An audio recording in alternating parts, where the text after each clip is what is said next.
Many people want to get married. They go and check. The lady is working in the oil company. If we get married, at least she will bring something on the table. One of the ladies that they advised me to marry, she died last year. It pains me so much that she was cut short. It pains me. I'm not saying this as a testimony, because you can't be testifying when somebody else is hot. Don't get me wrong.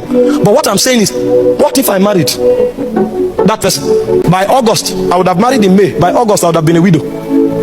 Or a widower. Is they call it widower? Meanwhile, God is planning for me to start encounter Jesus in November. If I become a widow in August, how would I have heard about this? In 3 months, see where we are.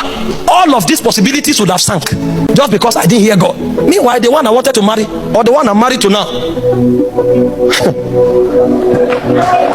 hear God.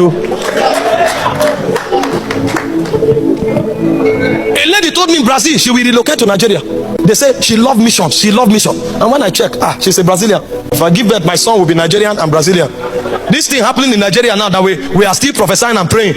If I marry a Brazilian, at least if things happen while we are trusting God, there will be some way of safety. They say, oh, Brazilians, they love Nigerians. This is she loved mission. Everything was arranged. They showed me pictures. She was like a goddess. I went home. I did like this. You don't know what we are saying. What I'm talking about here is not religion. I'm telling you how men succeed in life.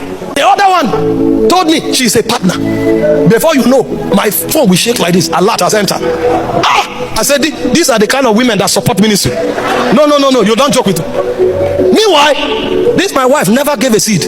One day I stood up, I said, hope I'm not about to make a mistake. Are you sure this lady believe in this calling? I said, are you sure this lady believe in this calling? Let me not come and marry somebody that tomorrow, even if I'm going for meetings, problem. Are you sure she believes in this calling? I know what. I sat down and the demon whispered to my ear. Say, don't worry. She thinks she's a big woman. She thinks she's a big woman. Just ignore her. She's not serious. So when I looked at her and I said, okay, these are the feminists. They think they are important. Because, she has a master's degree. She is working as a head of sustainability in one of the leading companies in Nigeria. She has done senior managerial courses in Harvard, in Lagos Business School.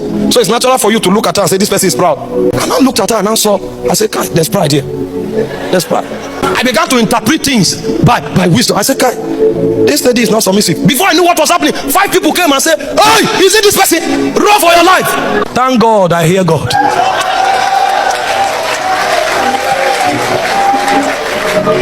The last 1 year of my life is the best I've ever lived. I've not recorded, hear this, I've not recorded as much success as I've recorded in the last 1 year. Meanwhile, I have rest. See, when I'm oh Jesus, hear God. If you know what they call peace, I sleep and I roll from one side of the bed to another. Because what you need to explain to some people, you don't need to explain to her. She's mature enough to know, even before you say. I'm not trying, this is not social media hype. I'm not trying to hype her.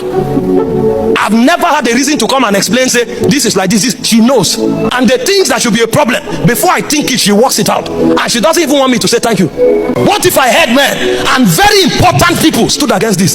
Very important people say, don't try it. Do you know Edo ladies? I thought you were exposed. Have you not heard about people from Edo? They brought all kinds of argument.